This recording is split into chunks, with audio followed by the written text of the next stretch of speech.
Eh bien, bonsoir à tous. Bienvenue à cette deuxième conférence consacrée à l'étude de l'affaire Alstom. Donc aujourd'hui, nous développerons la partie 2 dans laquelle nous étudierons le cadre réglementaire dans lequel s'inscrit l'industrie française en général et Alstom en particulier. Donc j'ai appelé cette partie 2 l'affaire Alstom, symptôme de mauvaise politique, avec cette image assez révélatrice de ce que je vais vous raconter.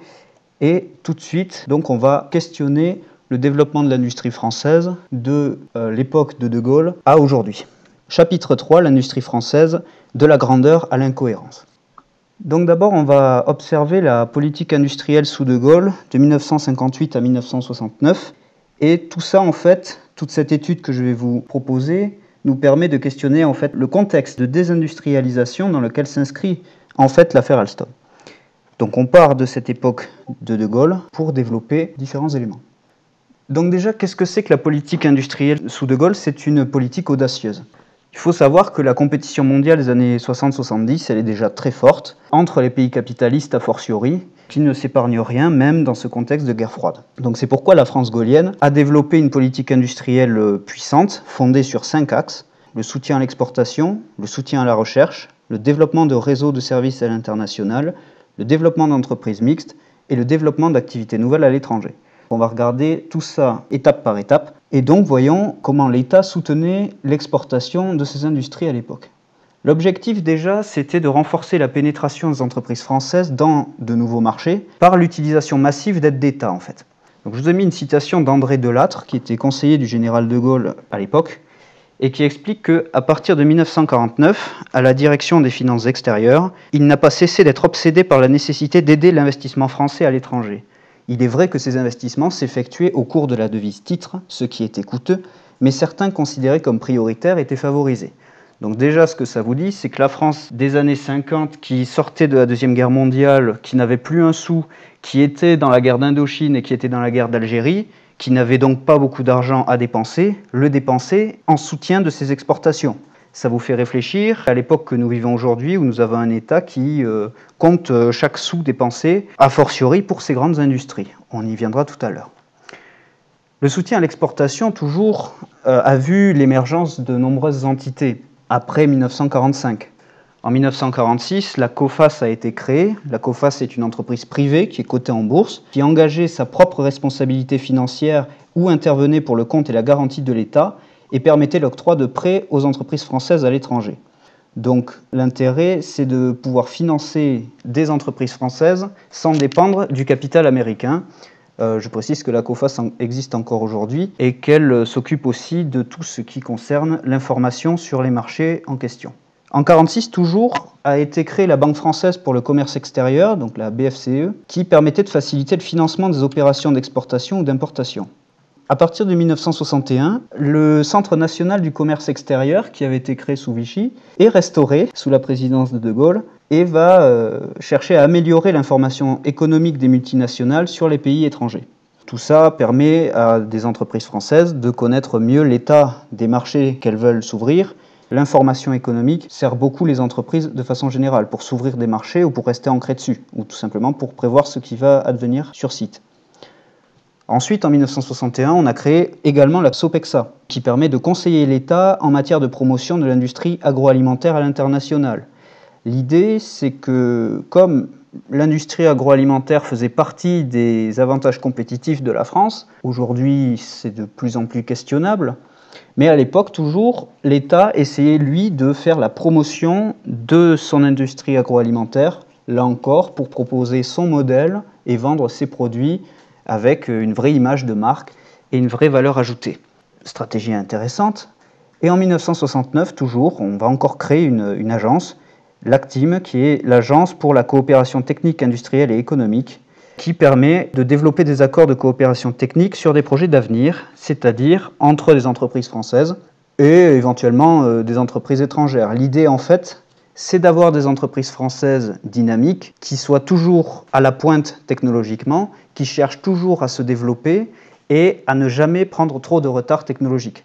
C'est une stratégie également porteuse, qui est de plus en plus questionnable encore aujourd'hui, mais qui à l'époque a eu du sens. En 1975, donc, l'aide directe de l'État aux exportations représentait 27,3 millions de dollars pour la France, contre 23,7 millions aux États-Unis. Ce qui veut dire donc que l'État français, en valeur brute, aidait plus ses entreprises à l'exportation que les États-Unis tout entier.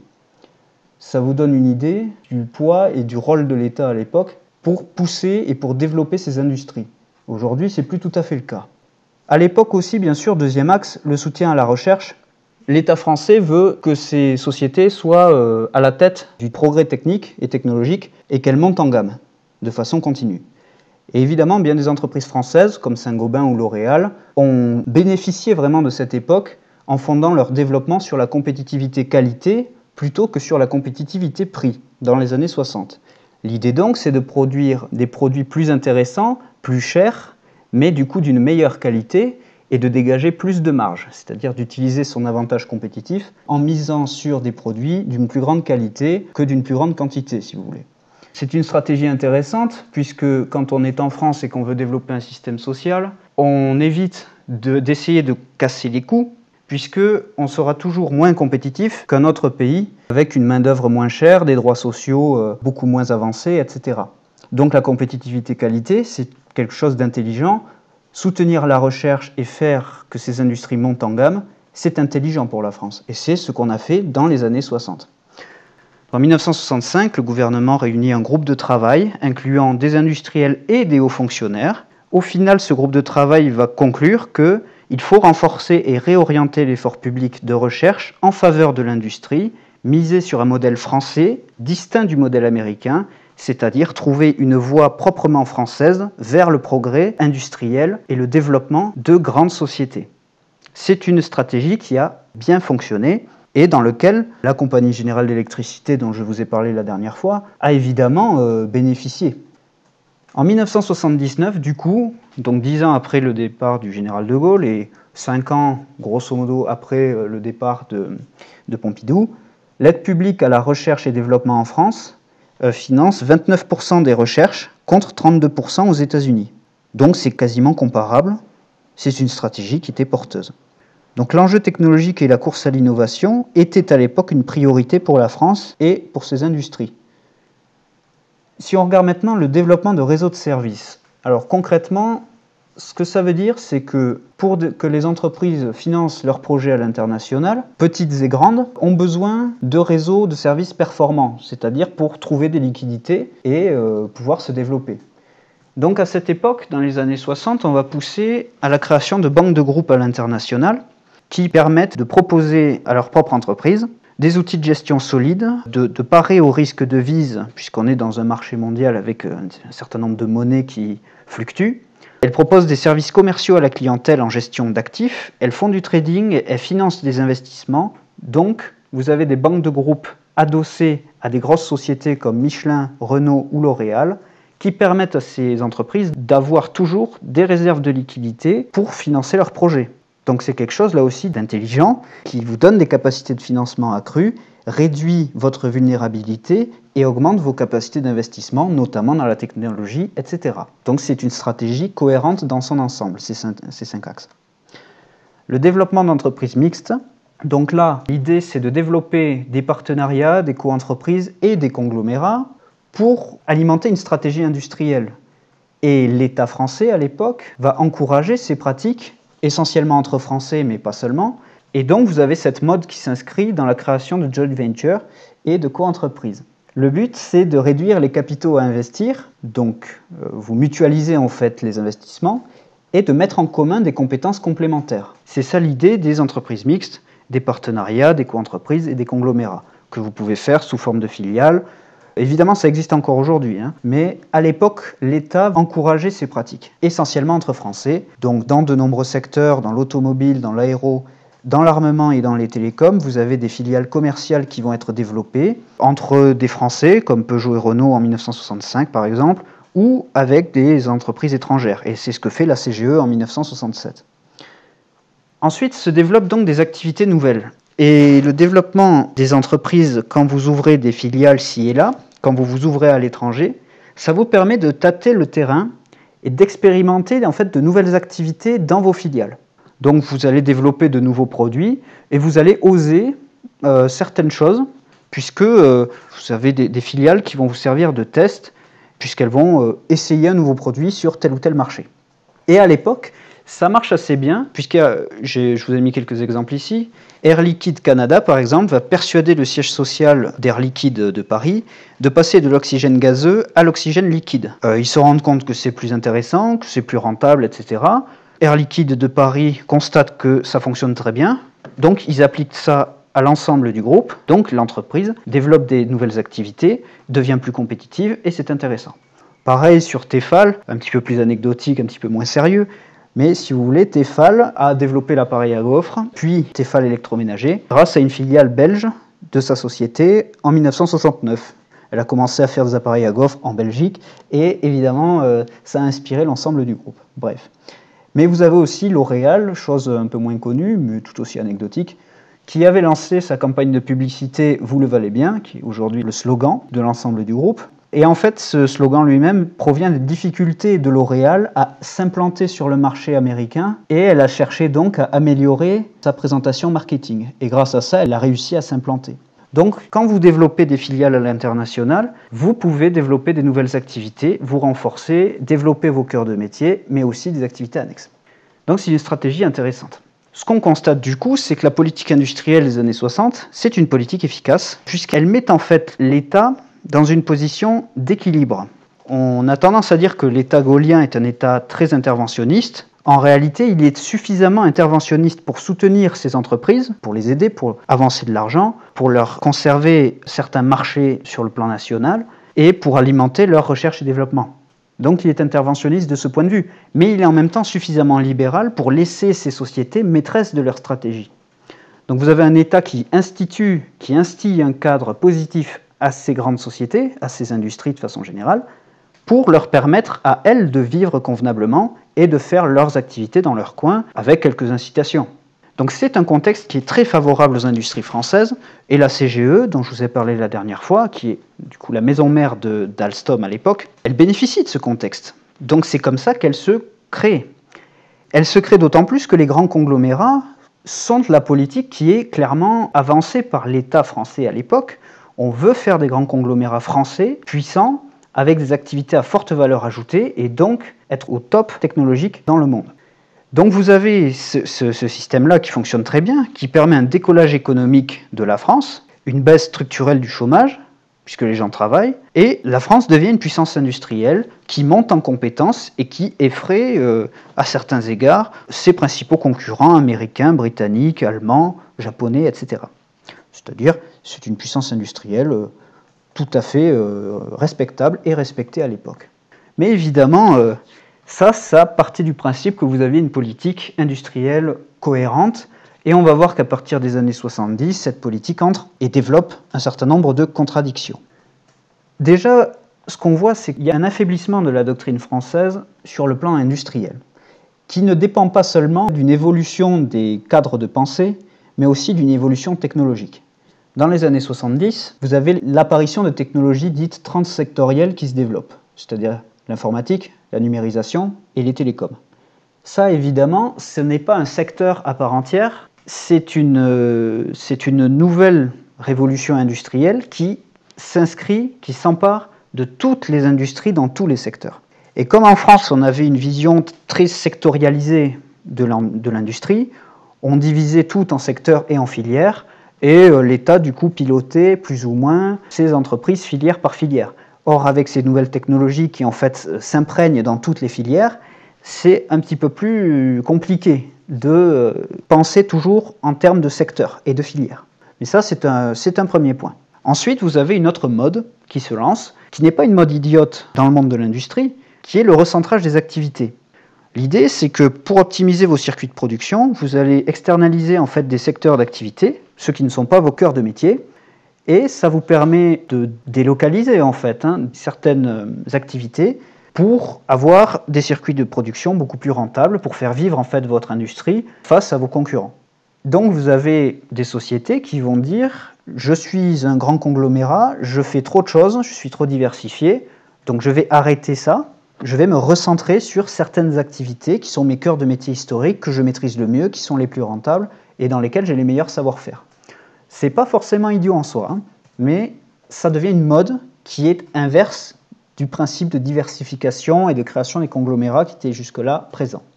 Vous avez un autre phénomène qui est la spécialisation des grands groupes dans un seul secteur. Donc c'est un petit peu ce que je viens de dire, mais du coup c'est un recentrage assez fort. Et c'est appuyé par les politiques publiques de l'époque. Et c'est dans ce cadre-là qu'on va progressivement instiller là aussi une mode de démantèlement de ces conglomérats. C'est évidemment dans la continuité de cette mode que s'inscrit le démantèlement de la CGE dont je vous ai parlé la dernière fois. Vous avez aussi du coup, et toujours dans le tenant de ces nouveaux cadres de pensée, une nouvelle conception de la production qui se fait, qui consiste à dissocier les activités de conception, donc les ingénieurs, les centres de recherche et développement, et les activités de fabrication, c'est-à-dire les sites de production. L'idée là aussi n'est pas idiote, puisqu'elle consiste à profiter de la division internationale du travail, donc de délocalisation, pour optimiser des circuits de production et rendre l'ensemble du groupe plus rentable. Face à vos concurrents, il faut être rentable quand on est une entreprise. C'est pas forcément idiot en soi, hein, parce que je le précise. Mais si vous le faites n'importe comment, par contre, si vous délocalisez vos cœurs de métier, là vous pouvez avoir des catastrophes. Là, vous allez avoir des captations et des vols de technologie par vos sites de production nouveaux. On évoquera ce point dans le cas chinois tout à l'heure. Mais vous avez ces valeurs qui ressortent dans les années 70. Et évidemment, la France et les États-Unis notamment vont acter vraiment ce principe des délocalisations. La France va s'axer beaucoup plus sur une logique très américanisée de son industrie et délocaliser le plus possible pour tirer le plus de marge pour les grandes sociétés. Ce que ne fait pas l'Allemagne, ce que ne fait pas le Japon, puisqu'ils ont une vision de leur propre pays, de leur propre identité, et qu'ils assimilent leur industrie à ce qu'ils sont fondamentalement et à leur puissance, ce qui n'a pas été le cas de la France à l'époque. Tout ça pour dire que les délocalisations touchent la France et les États-Unis, mais ne touchent pas forcément de façon égale tous les pays occidentaux. Mais tout ça crée des paradoxes, et ces paradoxes vont se développer sous la présidence de Mitterrand, notamment ceux dont je vous ai parlé dans la partie 1, sur la logique des nationalisations-privatisations des années 80. Ça va créer des contradictions et des mécanismes très néfastes sur l'ensemble de l'industrie française, puisque vous allez avoir des effets qui vont se sécréter à partir de ces deux grandes politiques. La nationalisation va créer deux choses, qui sont d'une part la tutelle de l'État sur la stratégie de certains grands groupes nationalisés. Je vous ai parlé de ça la dernière fois avec la CGE et les télécoms. La CGE qui, parce qu'elle est devenue nationalisée, a vu sa politique dictée par l'État et s'est vue empêchée d'entrer dans sa stratégie du télécom, donc du développement du portable dans les années 80. Et un autre phénomène, beaucoup plus grave me semble-t-il, qui est la politisation des relations avec les industriels, c'est-à-dire entre l'État et les industriels, et entre les industriels. Je vous mets deux exemples brefs, je ne vais pas rentrer dans le détail. C'est ce qu'évoque Jean-Michel Quatrepoint sur l'histoire d'Alstom. Vous avez par exemple Georges Pébreau qui va devenir PDG de la CGE dans les années 80 sous la présidence socialiste. Donc les gens de droite vont dire que Georges Pébreau est une sorte de traître puisqu'il collabore avec le nouveau gouvernement socialiste. Et inversement, vous aurez pareil, on le verra dans la partie 4 de ce cycle de conférences, vous avez des relations entre le Parti socialiste et Henri Proglio, qui était PDG d'EDF. Le Parti socialiste qui, puisque Henri Proglio a été nommé par Nicolas Sarkozy, va dégager ce PDG pour des raisons de base politique. Donc vous avez ces liens qui se créent et qui sont nouveaux en France, puisque jusque-là, grosso modo, le grand industriel français avait une logique assez typique. Il était plutôt de droite relativement conservatrice, et voilà, tout le monde était à peu près taillé dans le même moule. Là, évidemment, les socialistes génèrent une politisation des relations. Vous avez donc ce premier point dû aux nationalisations. Et vous avez ensuite les privatisations de 86 par Chirac, qui ne sont pas meilleures, où vous avez déjà plusieurs points qui vont s'opérer. Déjà, le fait de nationaliser les grandes sociétés puis de les privatiser a surtout transféré de l'argent public dans les groupes privés de façon assez farfelue, si vous voyez ce que je veux dire. C'est-à-dire que l'État est entré au capital de grandes sociétés, puis a tout privatisé et a donc injecté un certain nombre de quantités de monnaie dans ces groupes privés. Vous avez donc des transferts de ressources publiques. Mais pour autant, ça a développé aussi la logique du capitalisme sans capital, qui est un terme qu'on utilise pour caractériser l'industrie française aujourd'hui, c'est-à-dire que vous avez des grandes sociétés qui étaient jusque-là privatisées, qui sont nationalisées, donc qui sont réorganisées, puis qui sont reprivatisées à nouveau, mais qui là n'ont pas les mêmes systèmes de financement dont elles bénéficiaient jusque-là. Donc ce qu'elles vont faire, c'est qu'elles vont ouvrir leur capital à des fonds étrangers, en tout cas à des fonds, et ceux qui sont en fait les maîtres de la finance, dans les années 70 et 80, mais c'est déjà le cas dans les années 60, ce sont les anglo-saxons. Donc vous avez une financiarisation qui va se développer pour financer et pour entrer au capital les grandes industries françaises, si bien que l'ancien actionnariat français des banques Suez et Paribas est remplacé par la finance internationale, anglo-saxonne essentiellement. Ce qu'on voit aussi, c'est que par ces privatisations, vous avez un retrait total ou partiel de l'État qui se fait du capital de certaines entreprises qui pourtant étaient stratégiques, comme Safran ou Airbus. C'est-à-dire où l'État était déjà très présent avant les nationalisations des années 80 et dans lequel il devient encore plus absent dans les années 86 et suivants. Donc vous avez ces mécanismes-là où vous avez un État qui se recule, ou en tout cas qui se redéfinit, et un système qui devient incohérent, qui développe des paradoxes, et qui se fait infiltrer par de l'argent qui n'est plus de l'argent français, mais de l'argent étranger, et financier surtout. D'autant qu'il n'y a pas de cohérence dans la répartition des activités qui se fait. C'est-à-dire que si à la rigueur, l'État avait nationalisé des grands groupes, et que dans la privatisation de ces groupes, il avait opéré des transferts et des répartitions cohérentes d'activités, disons qu'il y aurait eu un moindre mal. Mais ce qui se passe dans le cas de la France, et qui est a priori assez rare dans les autres pays, c'est que vous vous retrouvez avec des entreprises qui ont des activités qui n'ont pas vraiment grand-chose à voir avec leur cœur de métier, mais qui ont à voir avec le cœur de métier d'autres grandes entreprises françaises. Et je vous ai mis l'exemple ici de Thales et des activités de signalisation ferroviaire. Évidemment, Alstom n'avait pas ces activités-là, ou n'était pas en tout cas en avance sur ce plan. Pourtant, les activités de signalisation sont extrêmement rentables. Et c'est pour ça d'ailleurs que Thales les avait et que Thales ne les a pas cédées à Alstom. Et donc, vous avez des entreprises qui n'ont pas de cohérence, ou qui en tout cas gagneraient à être un petit peu plus cohérentes. C'est un facteur. C'est un facteur parmi d'autres, mais toujours est-il qu'à la fin des fins, ce qui s'est passé depuis les années 70, c'est une politique désastreuse, puisqu'on a développé une politique industrielle incohérente dans laquelle l'État, en fait, ne savait pas quelle place prendre. Soit il était trop interventionniste, c'est-à-dire qu'il voulait dicter aux entreprises leur stratégie, alors que les hauts fonctionnaires ne peuvent pas être plus compétents que des capitalistes à plein temps.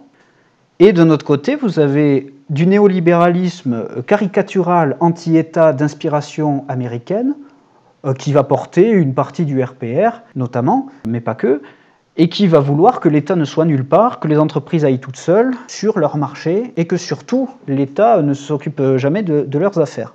Donc vous avez des positions extrêmement caricaturales en fait, qui se développent, et aucune stratégie. On va également miser à cette époque-là sur la compétitivité prix, plutôt que sur la compétitivité qualité. Puisque on acte le fait que les délocalisations, c'est l'avenir de l'industrie, comme je vous l'ai dit la dernière fois qu'on pouvait faire une industrie sans usine, ça veut dire qu'on peut essayer de casser les prix et d'être plus compétitif en cassant ces prix. Mais évidemment, la compétitivité prix va à revers de la compétitivité qualité, puisque comme vous voulez payer moins pour vendre à moins cher, vous vendez des produits plus bas de gamme. Donc c'est idiot parce que, et c'est d'autant plus idiot quand vous avez dans les années 80 et 90 une politique monétaire qui commence progressivement à rentrer dans le SME et à vouloir converger pour devenir l'euro. Parce que quand vous voulez créer une monnaie forte, si vous misez sur une compétitivité prix, c'est idiot. Puisque vous savez très bien que par rapport au reste des monnaies et au reste des marchés dans le monde, vos salariés et vos coûts du travail seront plus élevés fatalement que les Japonais, que les Américains, et etc. Donc vous palliez ça par des délocalisations, et si elles sont mal faites en plus, c'est une catastrophe pour les entreprises. Donc voilà une vision comptable et qui n'est plus tellement stratégique de l'économie qui va progressivement s'installer en France à partir des années 70. Donc vous avez dans les années 80-90 et encore aujourd'hui cette idée de la course à la rentabilité qui va se faire, où on ne va plus vouloir dépenser de l'argent de façon inconsidérée, soi-disant, et on va défaire le principe de la course à l'innovation qu'on avait poursuivi en France entre 1945 et 1970. En tout cas que l'État jusque-là avait poursuivi. Les entreprises sont restées, quoi qu'il en soit, dans la course à l'innovation. En tout cas, elles ont essayé.